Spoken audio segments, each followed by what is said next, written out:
এই সূরা দুহা নাজিল হয়েছিল এমন একটা সময় যখন সব দিক থেকে আমাদের নবী সাল্লাল্লাহু আলাইহি সাল্লামের জীবনে বড় পেরেশানি, বড় কষ্ট, বড় দুশ্চিন্তা ছিল।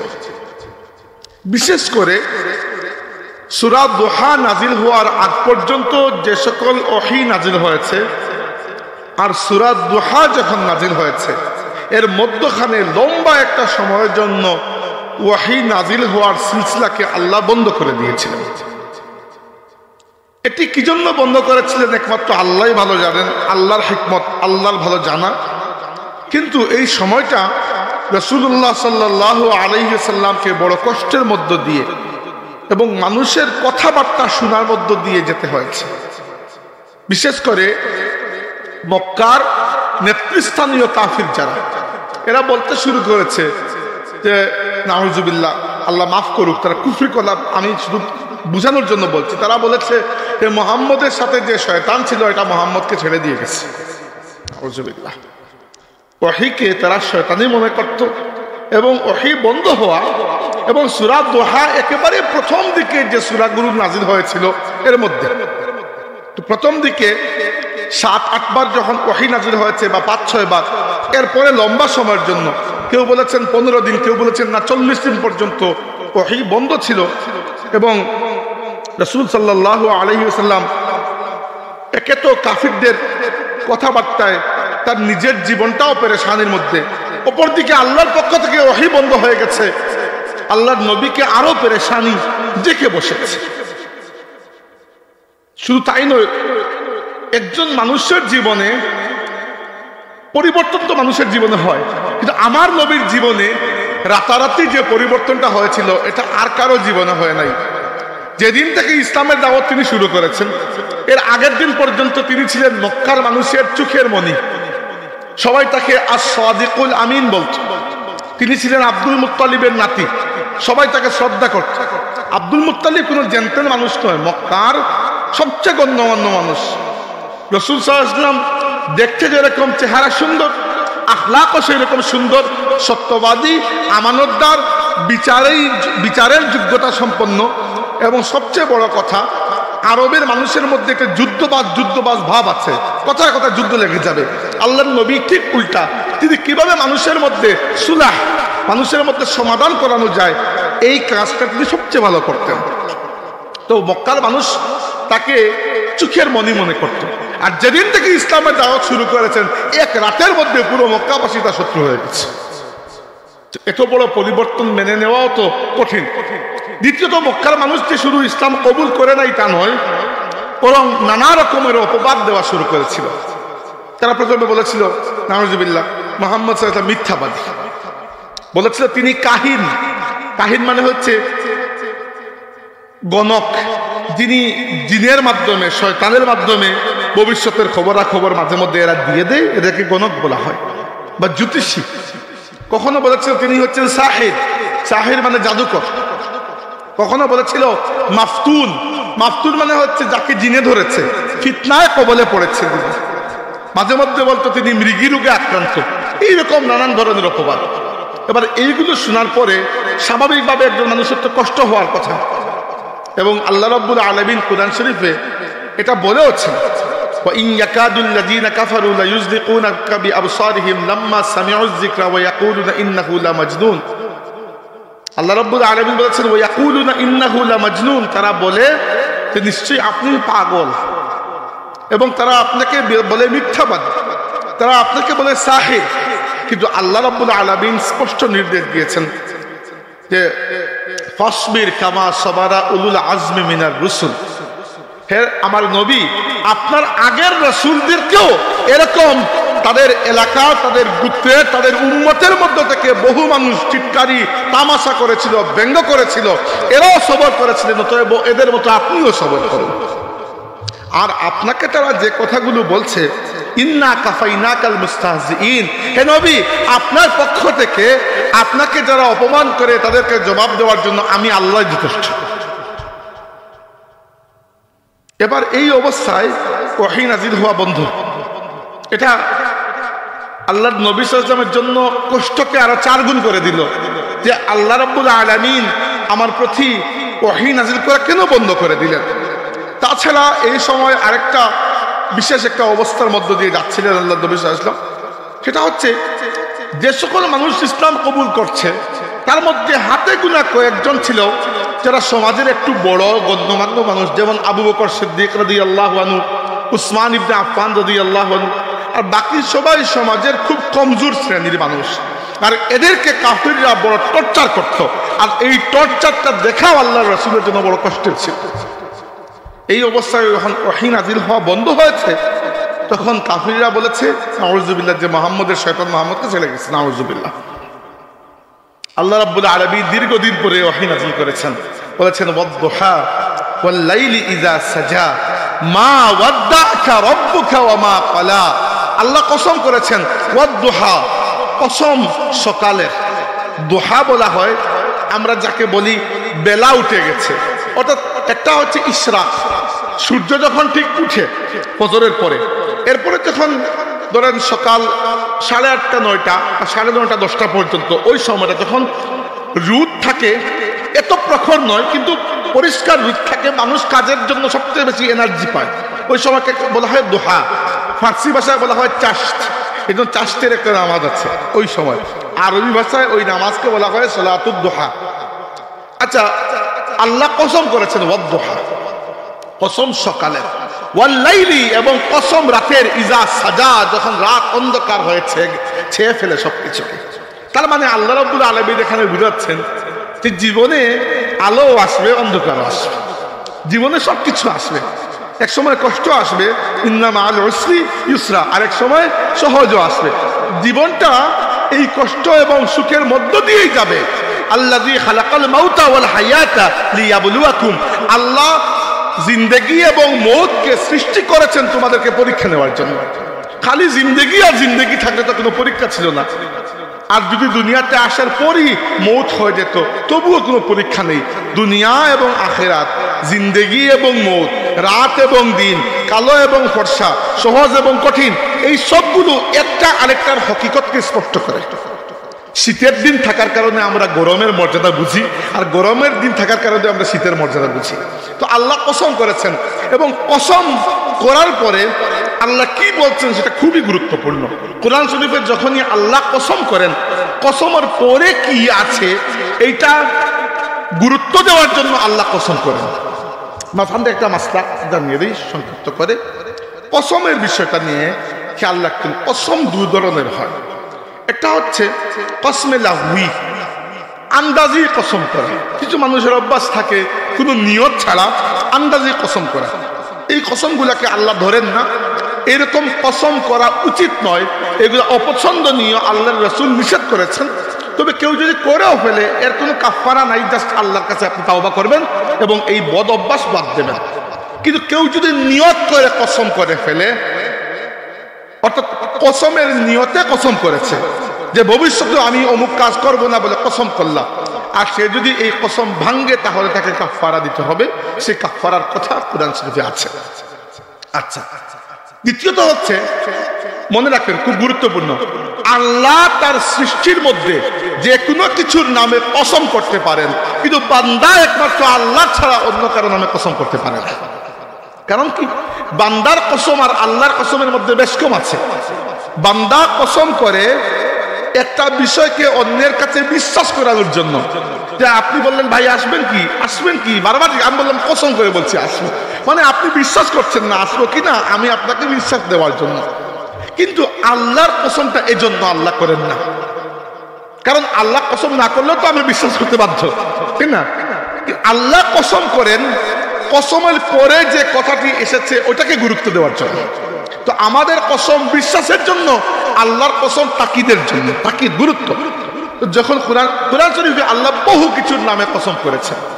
দ্বিতীয় আর একটা গুরুত্বপূর্ণ বিষয় হচ্ছে, আমরা কসম করি আল্লাহর নামে, কারণ আল্লাহ আমাদের রব, এবং ওই কসমটা আল্লাহর নামে করার মাধ্যমে আমরা এর মানে আল্লাহকে সাক্ষী রেখে দিই। কিন্তু আল্লাহ রাব্বুল আলামিনের জন্য কাউকে সম্মান করা, কাউকে বড় করা, এরকম কোনো বিষয় নাই। আল্লাহর পুরো সৃষ্টি আল্লাহর বান্দা, আল্লাহর মাখলুক, আল্লাহর গোলাম। সো আল্লাহ যে কোনো কিছুর নামে কসম করতে পারেন। তাই মনে রাখবেন, আল্লাহ সকালের নামে রাতের নামে কসম করেছেন, আজ থেকে যে আপনি শুরু করে দেবেন সকালের নামে কসম করা, না, হবে না। আমাদের গ্রাম অঞ্চলে এখনো মানুষ কসমের ক্ষেত্রে অনেক বস্তুর নামে কসম করতে শোনা যায়। আকাশের কসম, বাতাসের কসম, মাটির উপর দাঁড়িয়ে বলছি মাটির কসম, বোনেরা মানুষ এই ভাত ছুঁয়ে বলছি ভাতের কসম। প্রথমে এই কসমগুলো হবেও না, আর দ্বিতীয়ত গুনাহ হবে, কখনো এটা করবেন না।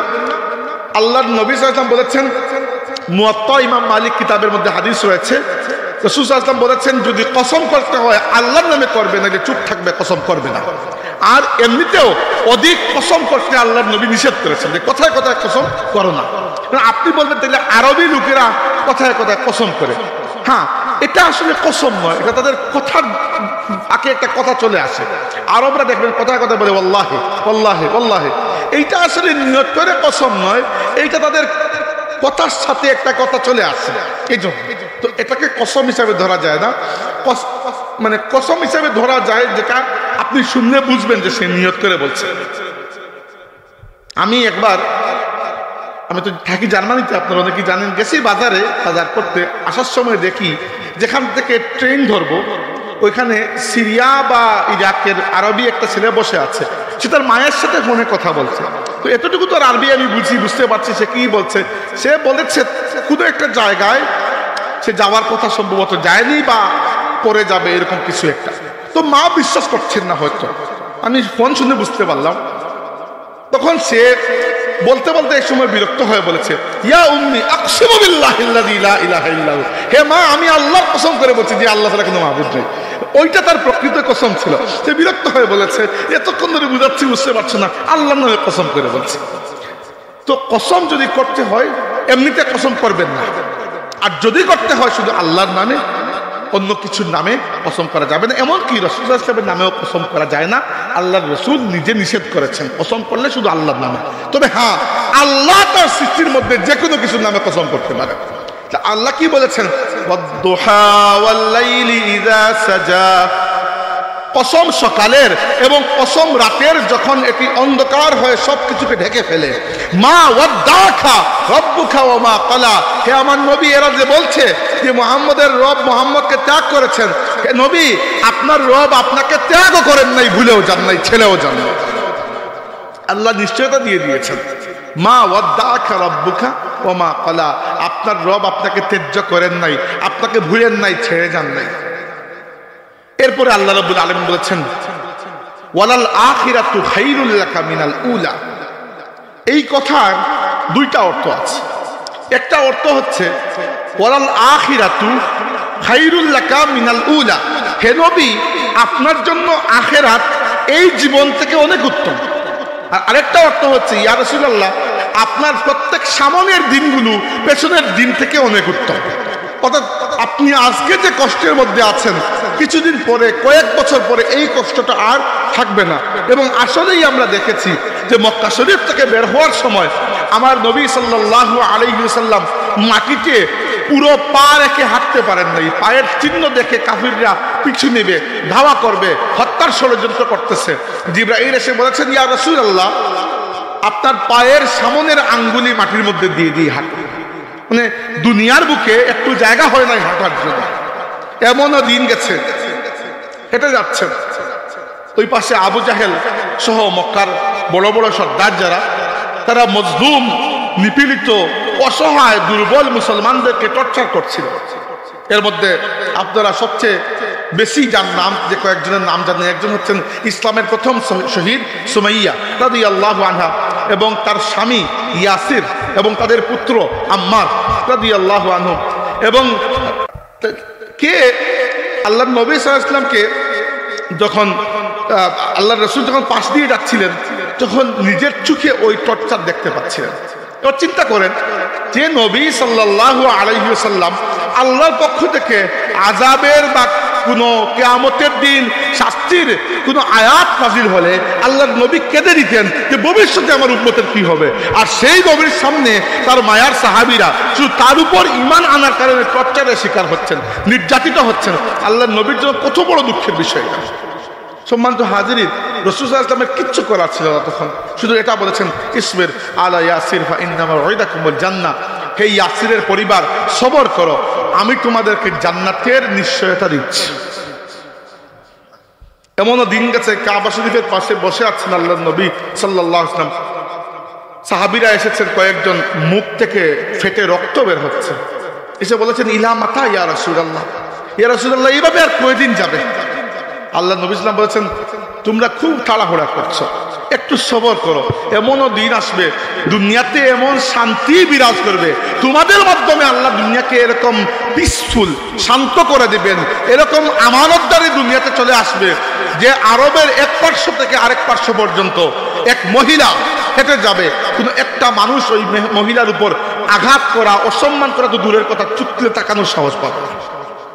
এমন দিন গেছে রাসূল সাল্লাল্লাহু আলাইহি ওয়াসাল্লাম নিজের মাতৃভূমি পরিত্যাগ করতে এক প্রকার বাধ্য হয়েছেন, কারণ আব্দুল্লাহ ইবনে আব্বাস রাদিয়াল্লাহু আনহু বলেছেন যে হিজরতের সময় রাসূল সাল্লাল্লাহু আলাইহি ওয়াসাল্লাম বারবার পেছনে ফিরে তাকাচ্ছিলেন এবং বারবার চোখ দিয়ে পানি পড়ছিল এবং চোখের পানিতে দাড়ি মুবারক ভিজে যাচ্ছে এবং বারবার বলেছেন হে মক্কা ভূমি, আমি তোমাকে বড় মহব্বত করি, জন্মভূমির প্রতি তো একটি স্বাভাবিক মায়া থাকবে না, আমি তোমাকে মহব্বত করি, আল্লাহর কসম করে বলছি যদি তোমার সন্তানরা আমাকে বাধ্য না করতো আমি কখনো তোমাকে ছেড়ে যেতাম না।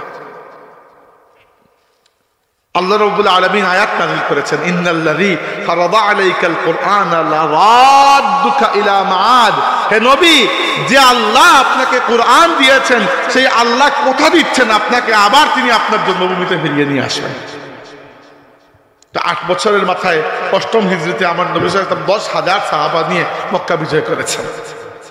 তো এটা হচ্ছে ওয়াদ-দুহা ওয়াল-লাইলি ইযা সাজা, এইটা এদিকে যেমন সাহাবা কেরাম পুরো আরব বিজয় করে, যখন আরবের জমিনে, আরব বলতে গেলে সৌদি আরব নয়, আরব বলতে পুরো আরব ভূমিতে ইসলাম এবং মুসলমানদের দিকে চোখ তুলে তাকানোর কারো সাহস নাই। বুঝাতে চাচ্ছি এইটা যে আল্লাহ রাব্বুল আলামিন তার নবী সাল্লাল্লাহু আলাইহি ওয়াসাল্লাম এবং সাহাবায়ে কেরামের জীবনকে এরকম ওয়াদ-দুহা ওয়াল-লাইলি ইযা সাজা, ওয়াদ-দুহা ওয়াল-লাইলি ইযা সাজা, এক সময় সকাল হয় এক সময় রাত হয়ে যায়। আল্লাহর রাসূল সাল্লাল্লাহু আলাইহি ওয়াসাল্লামের জীবনের দিকে চিন্তা করুন, আল্লাহ নিজে বলেছেন ওয়ালা সাউফা ইউতিকা রাব্বুকা ফাতারদা, এটা রাখি এই আয়াত পরে বলছে আলাম ইয়াজিদকা ইয়াতীমান ফাআওয়া ওয়াজাদাকা দাল্লান ফাহাদা ওয়াজাদাকা আইলান ফাআগনা। খুব গুরুত্বপূর্ণ তিনটা আয়াত। আল্লাহ বলছেন যে আলাম ইয়াজিদকা ইয়াতীমান ফাআওয়া, হে নবী আল্লাহ কি আপনাকে ইয়াতীম পান নাই, এরপরে তিনি আপনার জন্য আশ্রয়ের ব্যবস্থা করেছেন। আল্লাহ আমাদের নবীকে ইয়াতীম পেয়েছেন, মানে ইয়াতীম পেয়েছেন বলতে আমাদের নবী দুনিয়াতে এসেছেন ইয়াতীম অবস্থায়। রাসূল সাল্লাল্লাহু আলাইহি ওয়াসাল্লাম যখন তার আম্মাজান সাইয়্যিদা আমিনা সালামুল্লাহি আলাইহার গর্ভে, তখন তার বাবা আব্দুল্লাহ ইবনে আব্দুল মুত্তালিব ইন্তেকাল করেছেন। আমার নবী জন্মের পরে নিজের বাবার চেহারাটা দেখার সুযোগ হয় নাই। 6 বছর বয়সে তিনি আবার ইয়াতীম হয়েছেন, তার মা আমিনা ইন্তেকাল করেছেন। এরপরে রাসূলুল্লাহ সাল্লাল্লাহু আলাইহি ওয়াসাল্লামের লালন পালন করার ভার গেল তার দাদার হাতে, আব্দুল মুত্তালিবের হাতে। মাত্র 2 বছর পরে আব্দুল মুত্তালিব ইন্তেকাল করেন। তো আমার নবী একবার ইয়াতীম হন, মুত্তালিবের সংসারের যোগান দিতেন। এইরকমও কষ্ট জীবনে গেছে কিনা। তো আল্লাহ রাব্বুল আলামিন বলেছেন যে আলাম ইয়াজিদকা ইয়াতীমান ফাআওয়া, আল্লাহ কি আপনাকে ইয়াতীম পান নাই, এরপর আল্লাহ আপনার জন্য আশ্রয়ের ব্যবস্থা করে দিয়েছেন। হ্যাঁ, আবু তালিব এবং ফাতিমা বিনতে আসাদ, ফাতিমা বলতে আবার কনফিউজ হবেন না, রাসূলুল্লাহ সাল্লাল্লাহু আলাইহি ওয়াসাল্লামের জীবনে 3 জন ফাতিমা কমপক্ষে ছিলেন। একজন তার মেয়ে ফাতিমা, ফাতিমা বিনতে রাসূলুল্লাহ, মানে আল্লাহর নবীর মেয়ে ফাতিমা। আরেকজন তার চাচি ফাতিমা, ওনার নাম হচ্ছে ফাতিমা বিনতে আসাদ। আরেকজন তার দাদি ফাতিমা, তার দাদির নাম ফাতিমা, ফাতিমা বিনতে আমর। তো রাসূল সাল্লাল্লাহু আলাইহি ওয়াসাল্লামের জীবনে অনেক ফাতিমা। এই মেয়ের নাম ফাতিমা রাখতে পারেন, ফাতিমা আল্লাহ নবীর প্রিয় নাম। রাসূল সাল্লাল্লাহু আলাইহি ওয়াসাল্লাম নিজে বলেছেন ফাতিমা তু বিদআতুম মিন্নি, ফাতিমা আমার শরীরের অংশ, ফাতিমা আমার কলিজার টুকরো বলি না আমরা, আল্লাহ নবী বলেছেন ফাতিমা আমার কলিজার টুকরো। তো যেটি বলছিলাম যে রাসূল করিম সাল্লাল্লাহু আলাইহি ওয়াসাল্লাম ইয়াতীম অবস্থায় লালন পালন হয়েছেন আবু তালিবের ঘরে। এরপরে আল্লাহ বলেছেন যে আল্লাহ ইয়াজকে ওয়াদাকা দাল্লান ফাহাদা। দাল্লান শব্দের অর্থ হচ্ছে অনেক অর্থ, দল শব্দের অনেক অর্থ। এখানে অনেক মানুষের মধ্যে কনফিউশন তৈরি হয়, আর অনেক মানুষ বদ আকীদার কারণে এই কথার ভুল অর্থ করে। দল শব্দের এক অর্থ হচ্ছে গুমরাহ, পথভ্রষ্ট। তো নাউজুবিল্লাহ, আমি নিজে দেখেছি অনেক তথাকথিত মুফাসসির এই আয়াতের অর্থ করেছেন, হে নবী, আল্লাহ আপনাকে পেয়েছেন পথভ্রষ্ট, এরপরে হেদায়েত দিয়েছেন। নাউজুবিল্লাহ, নবী কি কখনো পথভ্রষ্ট হতে পারেন? না, আমাদের নবী শুধু নয়, যে কোনো নবী, যে কোনো নবী। আর রাসূল সাল্লাল্লাহু আলাইহি ওয়াসাল্লাম নিজেও ওদিকে বলছেন, আনা ইনদাল্লাহি ফি উম্মিল কিতাবি খাতামান নাবিয়্যিন ওয়া ইন্না আদামা লামুনজাদিলুন ফি তিনাতিহি। আদম যখন মাটি আর পানির মধ্যে ছিলেন তখন থেকে আমি আল্লাহর কাছে নবী, শুধু নবী নয়, খাতামুন নাবিয়্যিন হিসাবে ডিক্লেয়ার হয়ে গেছে। আল্লাহর কিতাবে লেখা হয়ে গেছে যে মুহাম্মদ হবেন খাতামুন নাবিয়্যিন সাল্লাল্লাহু আলাইহি ওয়াসাল্লাম, যাকে আল্লাহ আদমকে সৃষ্টির আগে খাতামুন নবিয়্যিন বলে ডিক্লেয়ার করেছেন। আপনার কি মনে হয় তিনি গুমরাহ হবেন, পথভ্রষ্ট হবেন? কখনোই নয়। দল শব্দের অনেক অর্থ আছে, যেমন হাদিসে এসেছে আল হিকমাতু দাল্লাতুল মুমিন, বুদ্ধি, হিকমত, জ্ঞান মুমিনের হারানো সম্পদ। হারানো সম্পদ মানে কি? আপনি কোনো যদি সম্পদ হারিয়ে ফেলেন, যেখানে দেখবেন নিয়ে নেবেন, আপনার সম্পদ। আল্লাহ নবী বলছেন যেখান থেকে পারো জ্ঞান নাও। তো এখানে দল শব্দের অর্থ পেলাম আমরা কোনো হারানো বস্তু। এভাবে দল শব্দের অনেক অর্থ আছে। এখানে দল দ্বারা আল্লাহ যা বুঝাচ্ছেন, হে নবী, আমি আপনাকে পেয়েছি মানুষকে পথভ্রষ্টতা, মানুষকে গুমরাহি থেকে কিভাবে হিদায়ত দিবেন এই বিষয়টা তালাশ করছিলেন, আর আমি আপনাকে এটা শিখিয়ে দিয়েছি। রাসূল সাল্লাল্লাহু আলাইহি ওয়াসাল্লামের বয়স যখন 40 বছর হলো, হঠাৎ করে তিনি একটু একা থাকতে শুরু করলেন। কিছু বিষয় ঘটতে শুরু হলো। প্রথমটা হচ্ছে, তিনি যা স্বপ্নে দেখতেন রাতে, সকালে উঠে ওইগুলা একেবারে হুবহু বাস্তব হয়ে যেত। প্রায় 6 মাস চললো এরকম। এরপরে ঘর ছেড়ে চলে গেলেন হেরা গুহায়। ওইখানে গিয়ে দীর্ঘ সময় থাকতেন। মাঝে মধ্যে এসে খাবার নিয়ে যেতেন, আর মাঝে মধ্যে আমাদের মা সাইয়্যিদা খাদিজা রাদিয়াল্লাহু আনহা নিজে গিয়ে খাবার দিয়ে আসতেন ওই পাহাড়ের উপর, যেখানে আমাদের উঠতে অনেক কষ্ট হবে, অনেক উঁচু পাহাড়। তো এরপরে ওহী নাজিল হলো। তো রাসূল সাল্লাল্লাহু আলাইহি ওয়াসাল্লাম হেরা গুহায় বসে কি করতেন? হেরা গুহায় বসে একটাই, তখন তো আর কোনো ইবাদত বন্দেগী ছিল না, ইসলাম তো তখনও, ওহী তো তখনও নাজিল হয় নাই। বসে একটাই কাজ করতেন। উলামায়ে কেরাম বলেছেন, বসে তিনি চিন্তা করতেন, ফিকির, তাফাক্কুর, চিন্তা। কি চিন্তা? যে সমাজকে কিভাবে ঠিক করা যায়, কিভাবে মানুষের মুখে হাসি ফুটানো যায়, কিভাবে এদেরকে যে পাথরের পূজা থেকে, মূর্তির পূজা থেকে বের করে এক আল্লাহর ইবাদতে নিয়ে আসা যায়। আল্লাহর নবী এইটা চিন্তা করতেন। এইটাকে আল্লাহ বলেছেন ওয়াজাদাকা দাল্লান ফাহাদা, আর আল্লাহ আপনাকে পেয়েছেন এই তালাশে যে মানুষকে কিভাবে হেদায়েত দিব, আর আল্লাহ আপনাকে এই ব্যাপারে গাইড করেছেন, এই ব্যাপারে আল্লাহ আপনাকে জানিয়ে দিয়েছেন। ওয়াজাদাকা আইলান ফাআগনা, আর আল্লাহ আপনাকে পেয়েছেন আইল অবস্থায়, মানে সম্পদহীন অবস্থায়, ফাআগনা, আর আল্লাহ আপনাকে ধনী করে দিয়েছেন। কার মাধ্যমে? আমাদের মা খাদিজা রাদিয়াল্লাহু আনহার মাধ্যমে। খাদিজা রাদিয়াল্লাহু আনহা অনেক ধনী ছিলেন। খাদিজা রাদিয়াল্লাহু আনহার আগে 2বার বিয়ে হয়েছিল, তার সন্তানরাও ছিল, এবং এই সন্তানদেরকে আল্লাহর রাসূল সারা জীবন নিজের সন্তানের মতো মানুষ করেছেন। তো খাদিজা রাদিয়াল্লাহু আনহা এমনিতে তো খুব ধনী ছিলেন, আল্লাহর নবী থেকে বয়সে অনেক বড় ছিলেন, তিনি প্রায় 15 বছরের বড়। তো বিয়ে হওয়ার পরে রাসূল সাল্লাল্লাহু আলাইহি ওয়াসাল্লামের অভ্যাস ছিল, কোনো দরিদ্র বা কষ্টে পীড়িত মানুষ দেখলে রাসূল সাল্লাল্লাহু আলাইহি ওয়াসাল্লামের মনটা খুবই বিপন্ন হয়ে যেত। তো একদিন রাসূল সাল্লাল্লাহু আলাইহি ওয়াসাল্লাম কোন দিকে জানি গিয়েছেন, এসে ঘরে চাদর মুড়ি দিয়ে শুয়ে আছেন। খাদিজা রাদিয়াল্লাহু আনহা একটু অবাক হলেন যে এই সময় তো তিনি চাদর মুড়ি দিয়ে শুয়ে থাকার কথা না। জিজ্ঞেস করলেন যে কি হয়েছে আপনার? রাসূল সাল্লাল্লাহু আলাইহি ওয়াসাল্লাম বললেন যে আমি দেখে এসেছি আসার পথে একটা বেদুইন কাফেলা শহরের বাইরে এসে তাবুক গেড়েছে। বেদুইনদের কোনো জায়গা ছিল না যেখানে রাত, ওখানে কাটছে। তো আমি দেখলাম এদের কাছে কিচ্ছু নাই খাবার, একেবারে দুধের বাচ্চারা একটু খাবারের জন্য কাতরাচ্ছে। আমি কিভাবে এদের কষ্ট দূর করবো? আমার নিজের কাছেও তো কিছু নাই। খাদিজা রাদিয়াল্লাহু আনহা বললেন, যান আপনি একটা কাজ করেন, আপনি বের হয়ে মক্কার অমুক আর অমুক আর অমুককে সাথে নিয়ে ঘরে ফিরে আসেন। মানে 3 জন গণ্যমান্য ব্যক্তির নাম বললেন, এদেরকে নিয়ে আসেন, যান। যেই সময়ের মধ্যে রাসূল সাল্লাল্লাহু আলাইহি ওয়াসাল্লাম ওই ব্যক্তির ব্যক্তিদেরকে নিয়ে আসলেন, এই সময়ের মধ্যে খাদিজা রাদিয়াল্লাহু আনহা তার সমস্ত সয় সম্পত্তির একটা হিসাব জমিয়ে ফেললেন এবং ওদের সবাইকে সাক্ষী রেখে তার নিজের সমস্ত সম্পত্তি তার স্বামী রাসূলুল্লাহ সাল্লাল্লাহু আলাইহি ওয়াসাল্লামকে ট্রান্সফার করে দিলেন। মানে কেন যে আজকে থেকে এগুলো আপনার যা ইচ্ছা করেন আপনি।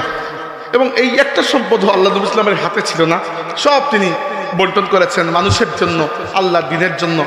তো আল্লাহ রাব্বুল আলামিন দিয়েছেন আবার নিয়েছেন, দিয়েছেন আবার নিয়েছেন, কারণ আল্লাহ এই পরীক্ষাটার মধ্য দিয়ে নিয়েছেন তার নবীদেরকে।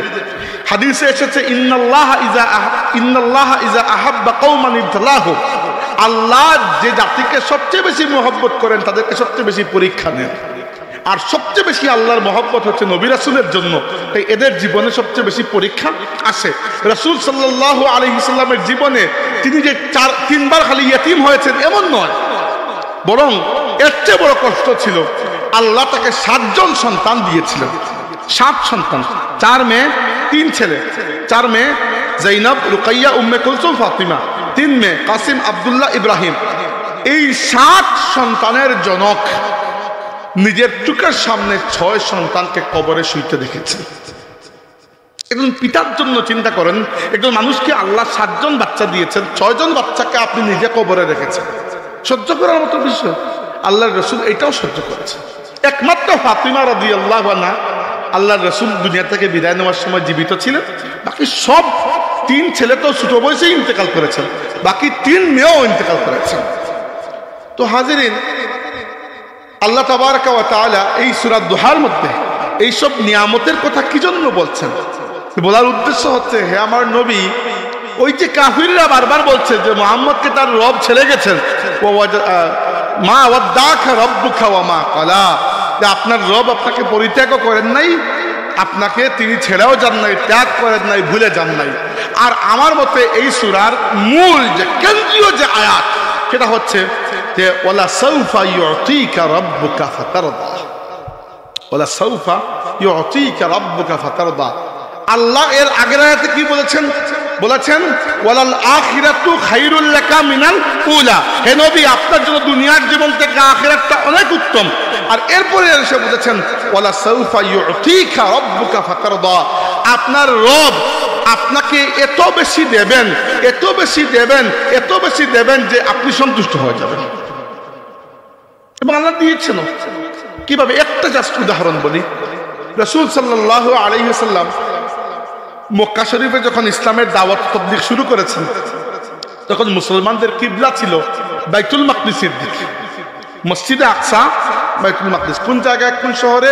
ফিলিস্তিন, ওই জেরুজালেম শহরে। আল্লাহ আমাদের প্রথম কিবলাকে ইহুদিদের হাত থেকে রক্ষা করে আমরা বলি আমিন। সবসময় ফিলিস্তিনের মুসলমানদের জন্য আমাদের দোয়া করা উচিত, এরা আমাদের ভাই। সম্মানিত হাজিরিন, তো রাসূল সাল্লাল্লাহু আলাইহি ওয়াসাল্লাম এবং সাহাবীদের কিবলা ছিল বাইতুল মাকদিস, মুসলমানদের কিবলা। কিন্তু কাবা শরীফে মানে মক্কা শরীফে নামাজের একটা সুবিধা আছে, যেদিকে ফিরেন ওইদিকে কিবলা। কারণ আপনি কাবা শরীফের সামনে এসে উত্তর দক্ষিণ পূর্ব পশ্চিম তো কিছু নাই, যেদিকে ফিরেন ওইদিকে কিবলা। তো রাসূল সাল্লাল্লাহু আলাইহি ওয়াসাল্লাম এমন একটা পজিশনে কাবার সামনে দাঁড়াতেন যে মসজিদে আকসাও সামনে পড়তো, কাবা শরীফও সামনে পড়তো। কারণ আল্লাহর রাসূলের সবসময় মনের মধ্যে একটা ইচ্ছা ছিল যে কিবলাকে যেন আল্লাহ রাব্বুল আলামিন বাইতুল মাকদিস থেকে, মসজিদে আকসা থেকে পরিবর্তন করে বাইতুল্লাহ বা আল্লাহর ঘর, এই যে ঘর, যে ঘরকে বাবা ইব্রাহিম আলাইহিস সালাম তৈরি করেছেন। ইব্রাহিম আলাইহিস সালাম আমাদের নবীর সরাসরি পূর্বপুরুষ, আমাদের নবী সরাসরি ইব্রাহিমী। ইব্রাহিম আলাইহিস সালামের আদর্শ, ইব্রাহিম আলাইহিস সালামের রক্ত, দুইটারই উত্তরাধিকারী হচ্ছে আমাদের নবী। তিনি চাইতেন যে আল্লাহ যেন আমার বাবা ইব্রাহিমের তৈরি কাবাকে, বাইতুল্লাহকে কিবলা বানিয়ে দেন।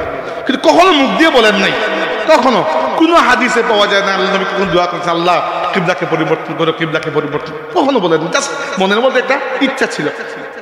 মদিনা শরীফ গিয়েছেন, যাওয়ার পরে হয়ে গেছে একটা প্রবলেম। সেটা কি? যে মক্কা শরীফ থেকে আপনি যেদিকে দাঁড়ান এদিকে আপনার কাবা পড়ে, তাই না? তো আপনার জন্য সুবিধা হচ্ছে, আপনি ডান বাম হয়ে দাঁড়াতে পারবেন। কিন্তু মদিনা শরীফে যাওয়ার পরে বাইতুল্লাহ বা কাবা শরীফ একদিকে আর মসজিদে আকসা পড়ে গেছে উল্টা দিকে। বুঝতে পেরেছেন? মানে মদিনা হচ্ছে মক্কা শরীফ এবং মসজিদে আকসা বা জেরুজালেমের মধ্যখানে। এখন জেরুজালেম হয়ে গেছে উত্তর দিকে, কাবা হয়ে গেছে দক্ষিণ দিকে। এখন তো বাধ্য তিনি কাবার দিকে পেছন দিয়ে আর মসজিদে আকসার দিকে কিবলা হয়। কিন্তু মনের মধ্যে যে একটা আশা, তিনি কিছু বলেন না, কিচ্ছু বলেন না, জাস্ট মাঝে মধ্যে আসমানের দিকে তাকান, এতটুকু, জাস্ট মাঝে মধ্যে মুখ তুলে আকাশের দিকে তাকান, কিচ্ছু বলেন না। একদিন আল্লাহ তাবারক ওয়া তাআলার পক্ষ থেকে ওহী আসলো, এবং একটা রিওয়ায়াত মতো নামাজের ভেতরে ওহী আসলো। কেউ বলেছেন না নামাজ শেষ হওয়ার পরে, কেউ বলছেন না নামাজের ভেতরে। ওহীতে আল্লাহ রাব্বুল আলামিন বললেন, قد نرى تقلب وجهك في السماء فلنولينك قبلة ترضاها فول وجهك شطر المسجد الحرام। আল্লাহ রাব্বুল আলামিন বললেন, হে নবী, আপনি যে ওই আসমানের দিকে মুখটা তুলে রাখেন, আমি আল্লাহ সেটা খুব দেখেছি। قد نرى وجهك قد نرى تقلب وجهك في السماء। হে নবী, আপনার আসমানের দিকে উঠানো চেহারাকে আমি আল্লাহ দেখেছি। ফালানুওয়াল্লিয়ান্নাকা, আর এজন্য আপনার জন্য আমি পরিবর্তন করছি কিবলাতান, কিবলাকে তারদাহা, সেদিকে যেদিকে আপনার পছন্দ। ফাওয়াল্লি ওয়াজহাকা শাতরাল মাসজিদিল হারাম, অতএব এখন থেকে মসজিদে হারাম বাইতুল্লাহর দিকে ফিরে আপনারা নামাজ আদায় করবেন। একটা হাদিস মতো রাসূল সাল্লাল্লাহু আলাইহি ওয়াসাল্লাম তখন ছিলেন মদিনা শরীফের এলাকার ভেতরেই একটা মসজিদ ছিল, যে মসজিদকে যুল কিবলাতাইন বলা হয়।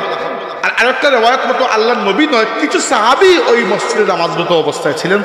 যখন এই আয়াত নাযিল হলো এবং খবরটা উড়ে গেল, হয় আল্লাহর নবী সাল্লাল্লাহু আলাইহি ওয়াসাল্লাম নিজে অথবা সাহাবী, দুইটা রিওয়ায়াত, দুইটা মানে ঘটনা দুইটা দিক আছে, আমি দুইটাই একসাথে বলছি।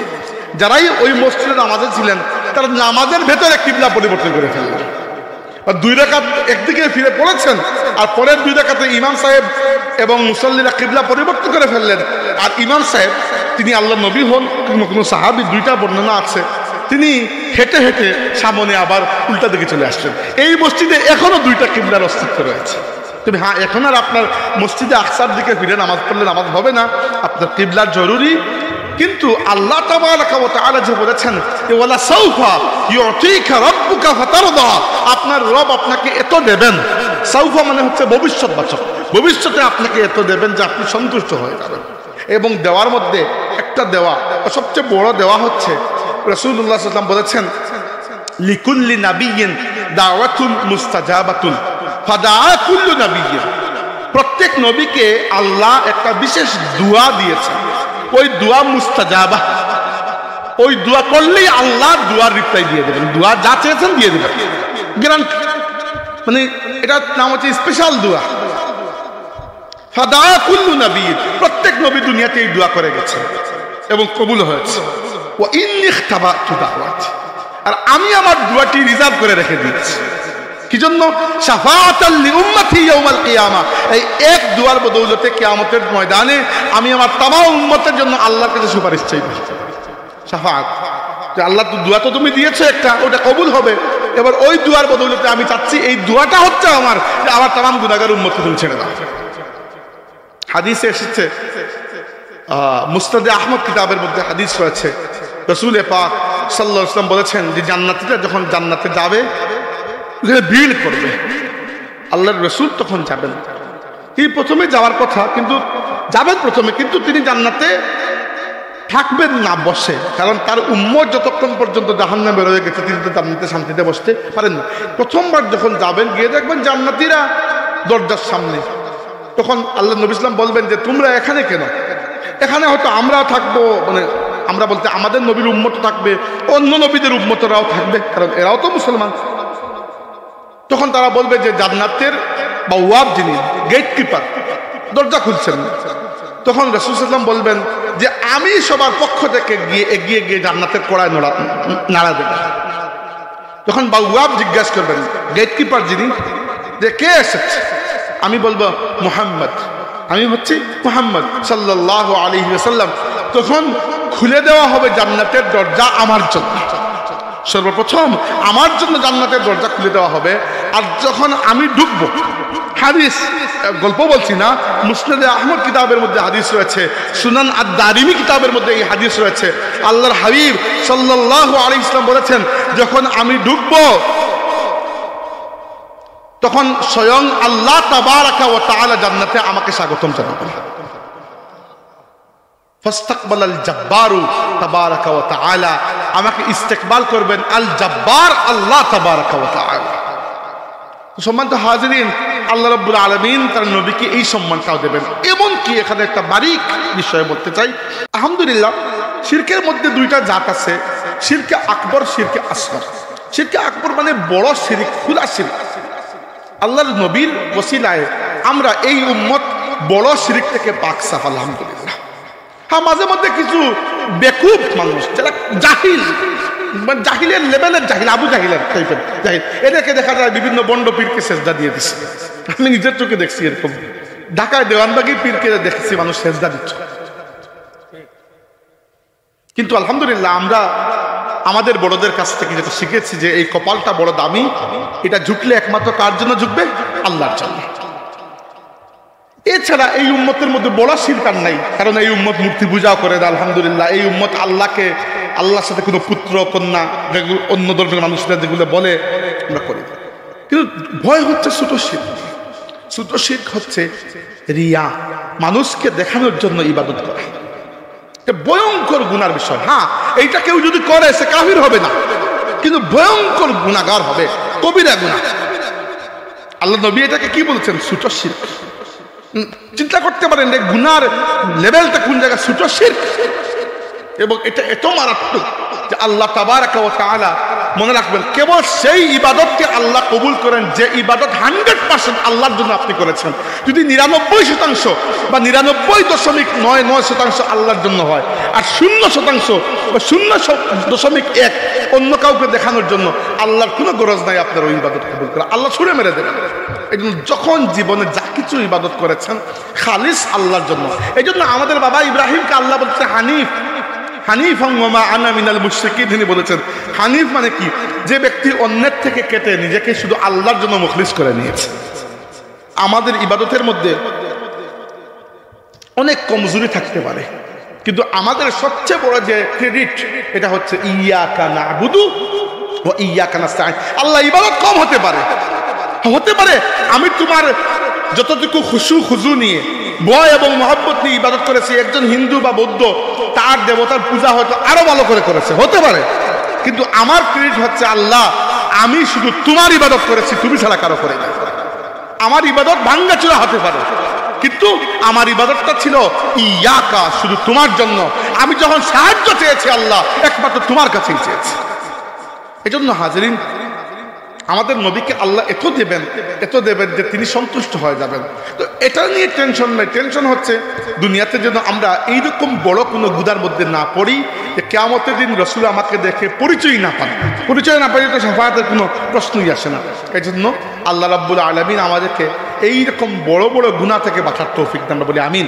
আর এজন্য একটা আমল শিখাচ্ছি, খুবই গুরুত্বপূর্ণ, মনে রাখবেন। সেটা হচ্ছে প্রত্যেক দিন সকালে ঘুম থেকে উঠে পড়বেন আল্লাহুম্মা ইন্নী আউযু বিকা আন উশরিকা বিকা ওয়া আনা আ'লামু ওয়া আস্তাগফিরুকা লিমা লা আ'লামু। অর্থ বলে দিচ্ছি, এটা আল্লাহর নবী সাল্লাল্লাহু আলাইহি ওয়াসাল্লাম নিজে শিখিয়েছেন। কাকে শিখিয়েছেন? খুদ আবু বকর সিদ্দিক রাদিয়াল্লাহু আনহুকে। এবং এটা পড়লে বড় গুনাহ, ছোট গুনাহ, সব গুনাহ থেকে আল্লাহ আপনাকে হেফাজত করবেন। দোয়াটা হচ্ছে আল্লাহুম্মা ইন্নী আউযু বিকা আন উশরিকা বিকা ওয়া আনা আ'লামু।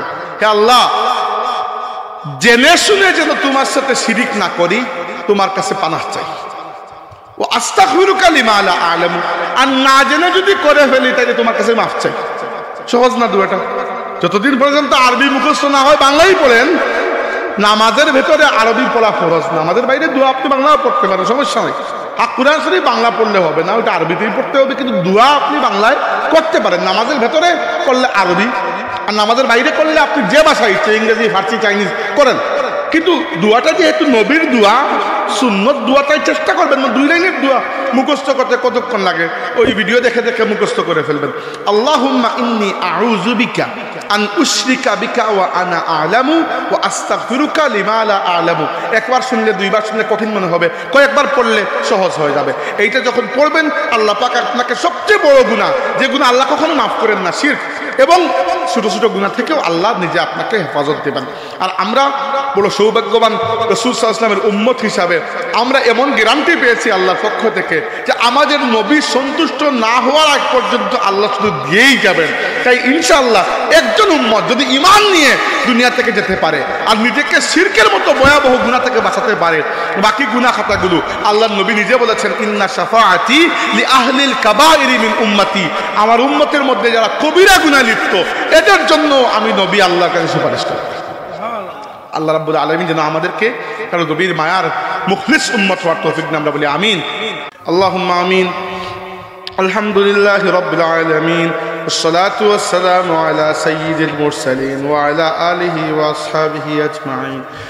ربنا تقبل منا إنك أنت السميع العليم وتب علينا يا مولانا إنك أنت التواب الرحيم.